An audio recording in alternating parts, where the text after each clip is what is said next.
Coming up next on At Your Service, we'll continue our discussion about the wellness initiatives that are available in Anne Arundel County Public Schools. Stay tuned.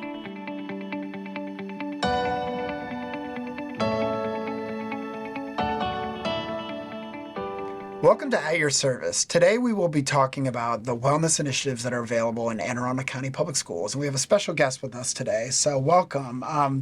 Can you tell us your name, your title, and a little bit about yourself? Yes, my name is Mary Kay Connerton, and I'm the Coordinator of Wellness for Arundel County Public Schools. This role is relatively new. I just started August 19th.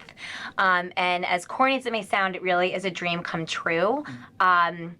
I've been with the district for 15 years, and I have been able to incorporate wellness practices to support not only the students that I service, but also the staff and the community at large.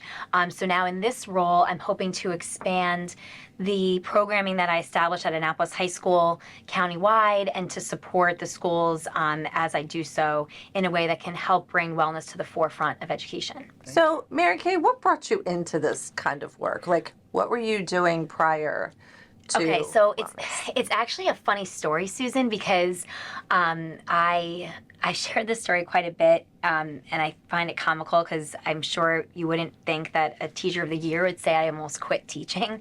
And really, 2 months into teaching at Crofton Middle, I almost quit because I was feeling like a failure. In that my students were failing. At the time, I was teaching 8th grade co-taught for language arts, and our first quarterly assessment average was a 24%. And I grew up knowing that I wanted to be a teacher. I can't describe it, just I had this inner... Intrinsic. Yes, exactly. Passion. And totally. And so I knew I wanted to be a mom and a teacher. So here I was, far away from home. I'm from New York, and I was just devastated that I thought this was going to be my dream job, and I wasn't succeeding at it. And the summer prior to me getting this teaching job, I received my yoga certification. Okay. And so I kind of feel like I used as a last resort. I started incorporating wellness strategies into the classroom, and so we began with 5 to 7 minutes a day. And by third marking period, that 8th grade class had an average of an 85%, and we eliminated behavioral referrals, and I kind of felt like it was my magic, like this hook, that I was able to really connect with my kids over and to see how they could expand, not just academically, but socially, emotionally, personally.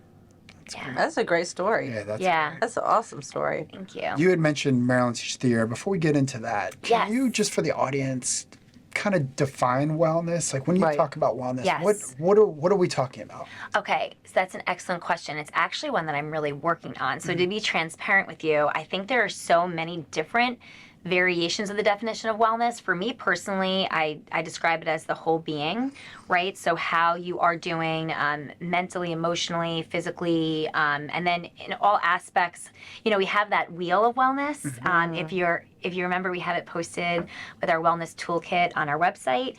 But there's all these dimensions that fold into the whole person. And I really think in education, we need to address the whole person, and that means even the whole staff member, the whole administrator, and of course the whole child. That's where we're beginning. But the work that I'm doing right now is I actually just came from a listening tour. So I'm meeting with wellness liaisons that have been appointed by their school principal at all secondary schools servicing 9th through 12th. And I'm asking them, how do you define wellness? And the hope is that by the start of next year, through this listening tour, I'll create a concrete district-wide definition of it, so we can have that distinction between behavioral health and other services that we provide in our student services division. Yeah. Great.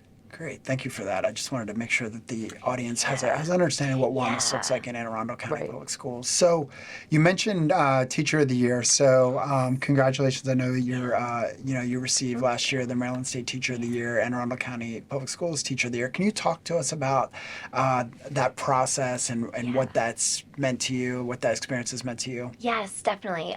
It has been such a transformational experience. Prior to that, I always used to say my yoga certification and becoming a mom was most for me, but I don't know, this could pretty much top it. At the time, I actually happened to be 36 weeks pregnant with my third child when I found out that my principal, Patrick Gelinas, if you're watching, thanks again for nominating me. He nominated me when I was at Annapolis High, and I never even really knew about Teacher of the Year. And so the process, was long. It was a whole year, or the better part of it, and it was a series of applications and writings, and we had to do about 5 essays, and then we had an observation in the classroom, and then a panel interview. Oh, wow. Yeah, and I really didn't think I was going to win at the time, and I was shocked when I always remember they said, okay, I think we should do tree pose, and I looked at my husband and I was like, I think I'm winning, because I didn't know anyone else that was doing yoga finalists. But I remember saying to him on the way home that this could be part of the way to get to my dream come true, which was getting this programming in the forefront, because I just saw how beneficial it was for Annapolis High and my kids and the whole community. So then when going on to win state was just, I mean, I still can't put into words. And the experiences, so this is a cool story. Governor Westmore wrote his memoir, The Other Westmore. Correct. 10 years ago. I was in between my first and second year at Annapolis High, and I just was serving as an alternative 1 teacher and piloting the yoga class, and I read his book. And I marched into Mrs. Chittum's office, who I love Mrs. Chittum, so shout out if you're watching too. But she was in her office in July, and I brought the book to her, and I said, you need to read it. And she was simultaneously reading the book and said how awesome it was. And I said, I think I have an idea of how we can service every Westmore. And that came then the wellness program. So that programming was made to provide equitable access to wellness resources to all students. And so I was kind of beside myself when I won State Teacher of the Year, because he now is our governor. Right. And I actually just got to meet him and thank him about 3 weeks ago. I was invited to an educational roundtable, and I got to share the story, and he autographed a book to the students of Annapolis High, and it's now in a display at the school in their Oh, media that's center. so touching. Yeah, I know. It was so moving. I definitely cried a couple times when I got to meet with him. That's great. Yeah, so that was the highlight, and I also got to go to the White House, Awesome. Oh, wow. which was amazing. And that was, magical. Yeah. Yeah. That's fantastic, Mary Kay. Thank you. Can you tell us a little bit about your new position? You talked about programming and, your journey from Crofton to Annapolis and what you've done there. Yeah. And how you're going to support AACPS, the schools. So you said you're responsible for secondary. Is that the initiative right now? Yes, that's where I'm definitely starting, because I am a team of 1, and I'm trying to be realistic in being able to, I mean, I want to do it all, but being able to do it well and to service what is the need right now.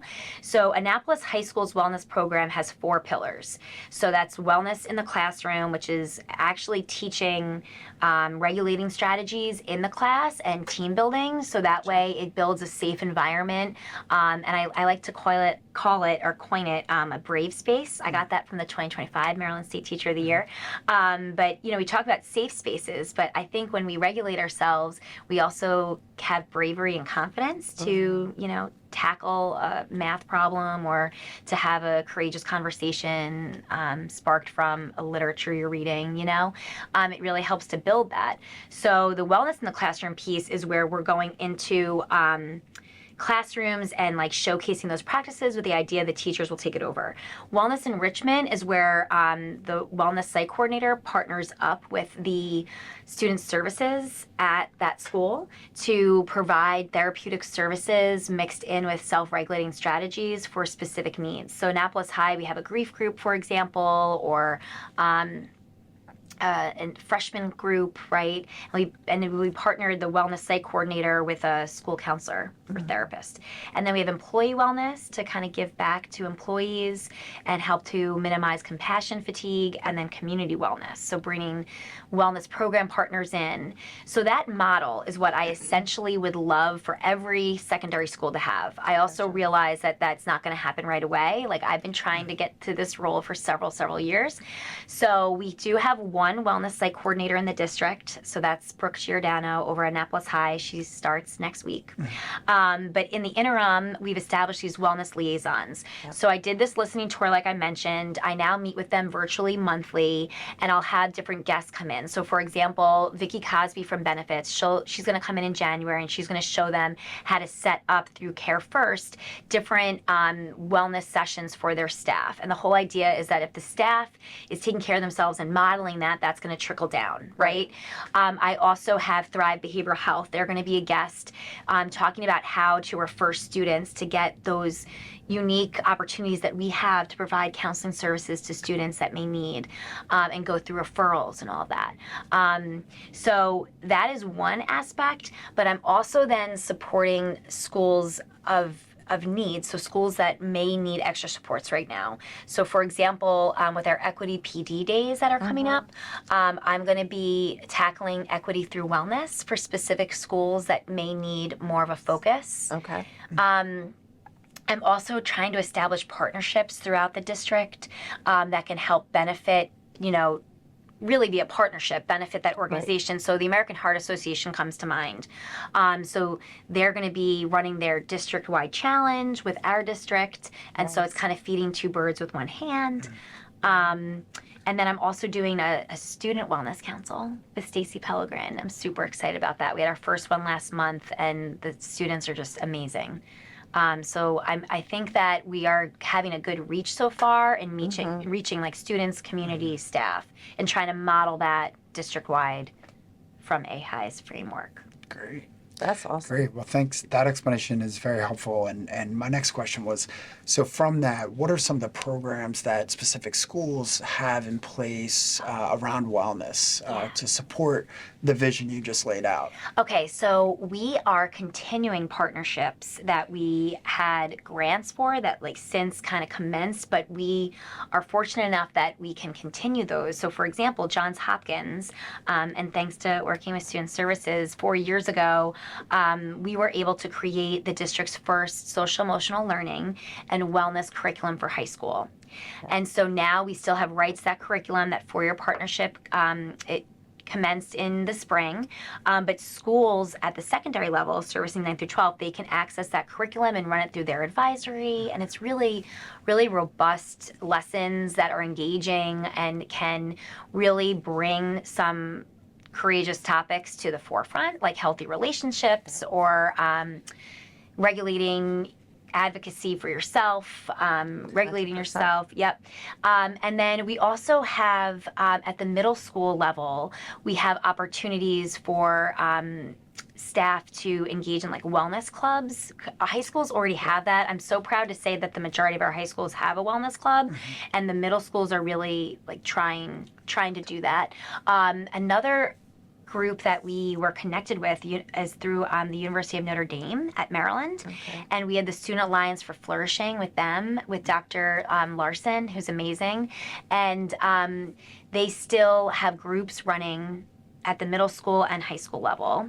And then lastly, we have Second Step, which is the primary level social emotional learning, and we even have an adult version. So our wellness liaisons are going to be, they're doing a competition right now, which school can get the most staff members to do this adult program will win a free wellness staff day. Awesome. Yeah. That's amazing. Yeah.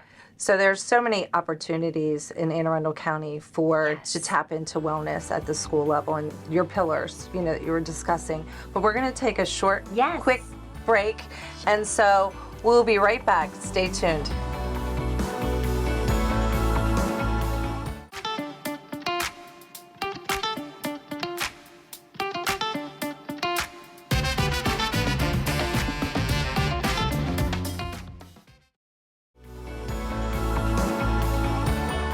Welcome back to At Your Service. So, Mary Kay, we were discussing wellness and the whole new wellness program for Anne Arundel County. And so what is your role with the Student Wellness Council that you partner with?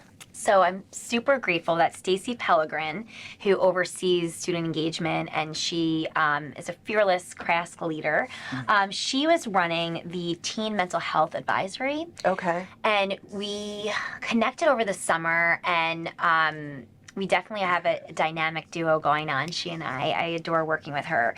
And we decided that we were going to rebrand it because some of the kids were saying last year how even just the title, Teen Mental Health, there's a stigma, which I can't stand there's a stigma, but that's also part of us getting rid of the stigma, you know? So I loved how our students were brave enough to say, you know, what about shifting it? So we went with Student Wellness Council because we have a wellness council as is already for staff members and community partners within the district. Right. That now I'm going to help support Monique Jackson, Christiana Walsh, and Jody Reese with. Right. So it just seemed in alignment to just call it the Student Wellness Council. And like what you were saying is like mental health is a piece of wellness, where wellness to me is that whole child. Yes, exactly. So they're different Susan. spokes on the wheel. 100%. I love how you just said that. So when you rebranded it, what did the first meeting look like? Oh, it was so fun. So, and the kids were so excited because they got to come to central office. So we were in the cafeteria. We totally reshaped the cafeteria. We started in a circle on yoga mats. We did a couple of icebreakers where the kids got, because you have kids, you got to think, coming from every secondary school servicing 9th through 12th. And we had, which I thought was great for the first turnout, we had 16 schools represented out of 21. That's awesome. So that was awesome. And we have 2 representatives from every school. So we had them do a fun name game with throwing around a couple of balls and got them in the space to get to know each other. We did a practice. They did our listening tour questions. I have those 4 questions for my listening tour. And I just love their feedback because their feedback oftentimes is more insightful than very unfiltered. Adults. Yes, it's great and spot on. And then we got to have them set intentions for what they wanted for their year, but as the leader, as the student leader, because I think we all need to remember that we need to be taking care of ourselves and to really grow our own light so we can shine that, as corny as that sounds, but it's what I believe, to everyone else, you know? So it was good meeting. And that's really their role, is to kind of to bring back issues from their school and then come back and share that information with their school. So to be representatives for their school community, correct? Yes, 100%. Like, and one of the questions I actually had to tweak for more of, you know, student friendly, but one of the questions for the adults was, how do you engage the community, right, to come to events at the school? For students, it was how do you want us to engage the community so you will come to these events? We want you to come, you know, and that's, if it's okay if I can tie in a little plug here. So we took data at the beginning of the year, school and family partnerships and student services in the wellness department, on absences related to mental health. And we found that there are certain places in the county that are having much higher needs than others. 100%. So we're going to be doing a series called You Belong Here, and it's starting in January, and we're going to be going to 3 different regions in the district and doing a whole wellness event there. But what's amazing is these kids, they're going to be helping getting other kids to go and supporting, because we want them to feel empowered and have that purpose. 100%. Build that advocacy. Yeah. Yeah. So that leads me to my next question. Yeah. You mentioned that with that specific program, you partner with family partnerships. What are the offices and outside agencies that you have started partnering with in this new role? Okay, so School and Family Partnerships was really the first. We actually connected even last year before I was appointed to this role, which I found so incredible, just like the way things organically fell into place. But in October, we did our first Hispanic wellness event at Annapolis Middle School. It was amazing. We serviced several families. Everything was in Spanish and English. We had speaking of empowering students, we had 2 senior Annapolis High School students give the keynote in Spanish, and they were a part of the wellness enrichment pillar and receiving services for anxiety, and they spoke to why that was so important, and just hearing them share their experience with parents and their peers. Yeah, it was great. So we are modeling now the You Belong Here after that event. So that's one major department. MTSS, which is multi-tiered system of supports, wellness and MTSS are partnering together to give regulating strategies to those educational opportunity placements and ways that we can help support students that are coming from traumatic experiences, staff that are picking up on that themselves. Also partnering with benefits, as I mentioned before. So this has been great because at Annapolis High for the employee wellness pillar, we did a once a month wellness offering. Oh, nice. Yeah, so it would range too. And like how you said, like the spokes on the wheel, every year I would try to hit something from each wheel. So like financial advising during tax season or, you know, acupuncture, whatever it may be. So we started doing that here at Central Office, which has been really awesome because I think, you know, as I was saying before, even our leaders, our administrators, like we all need to just be having the awareness of where we're at with our own selves, you know? Great. Definitely. Good. And are there any outside agencies you've partnered with? Oh, yes.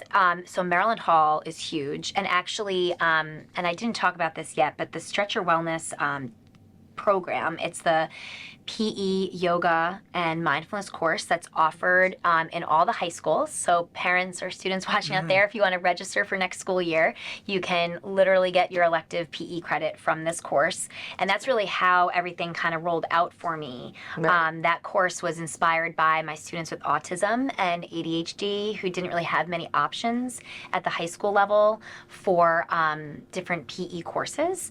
And that just blossomed there. Maryland Hall offers not only their spacing, but teachers to help guide those professional developments and trainings. So like we just did a training there in October.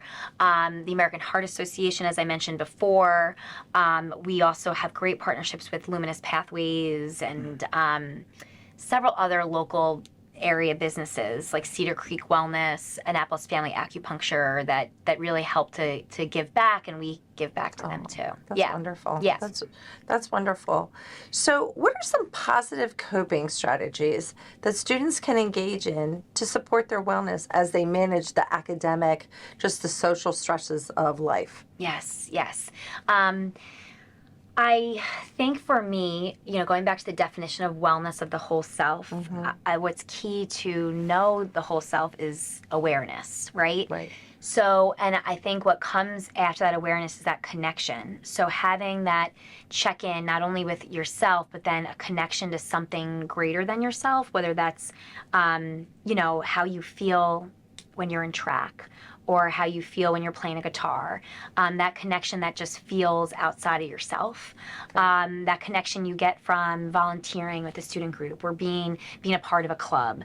So I strongly recommend that no matter your age, like even my children are 6, 4, and 2, not quite yet with the 2-year-old, but the 6 and the 4-year-old, you know, trying to get them engaged with things that just make them feel purposeful and that they are feeling connected. Because then I think what happens is they'll feel more of that space and that brave space to share when things aren't going that great and when they are, right? Because it is truly an ebb and flow. And I think really everyone's so connected to the phones. And I think that you can use the phone as your ally or you can use the phone as your villain.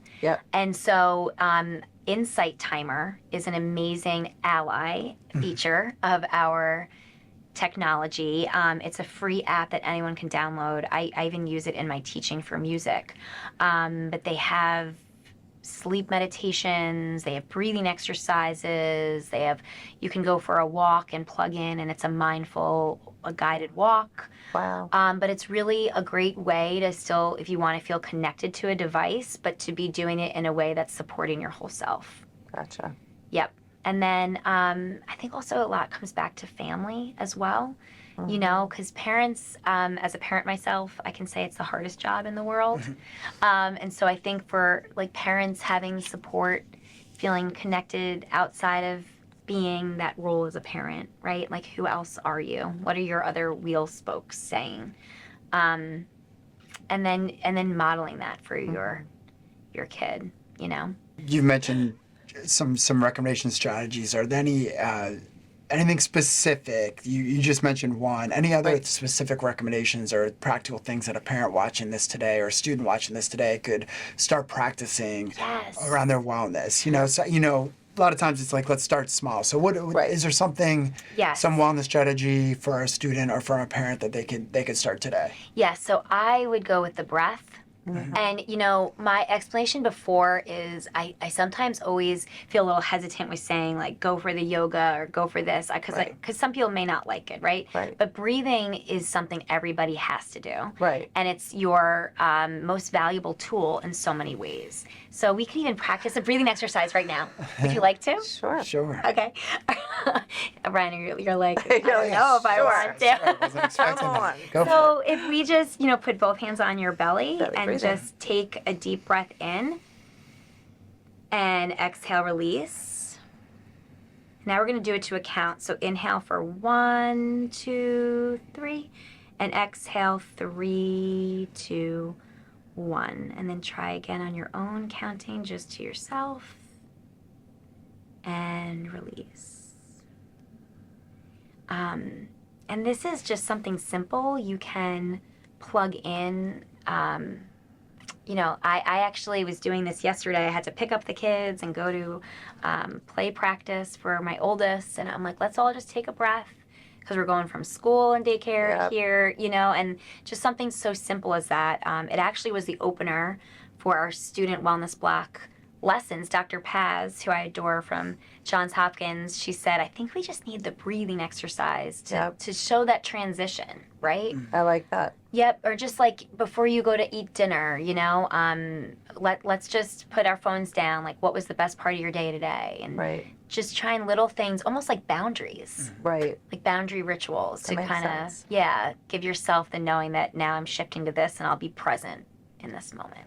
When you think about, you know, wellness and the whole child, you know, because I really focus not on staff but on students a lot. That's our role as educators, you know.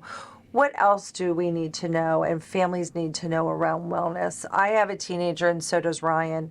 And we have, you know, mine is like, I look at sleep, I look at nutrition.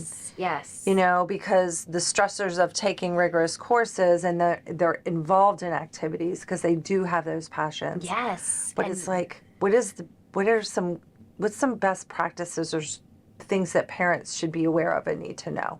I think too, the managing of the time and really like helping to create that structure in a way that provides flexibility in some regard and to have that independence for a child, but also to showing them the efficient use of time and how that can fold into what really is your overall wellness, that you're managing what you need to do, what you have to do, what you want to do, and then also taking care of yourself in the mix of it, right? So I love the idea of family calendars and schedules, just so people know where everyone is, what they're doing, kind of like maybe Sunday night, what are we doing this week? What are we looking forward to? What are things we have to do? I also think doing things together as a unit and supporting each other that way is huge for one's overall wellness and feeling that they're supporting, but they're also receiving that support. So whether that means like a text message, could even be as simple as that. Because I know parents are working as am I.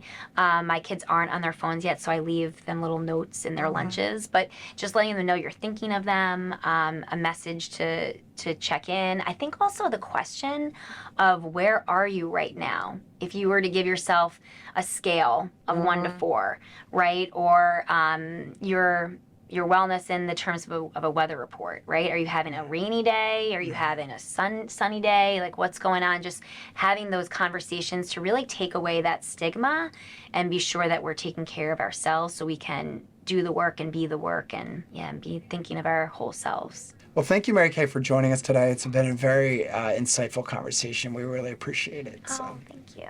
And thank you all for joining us on At Your Service, and we will see you next time.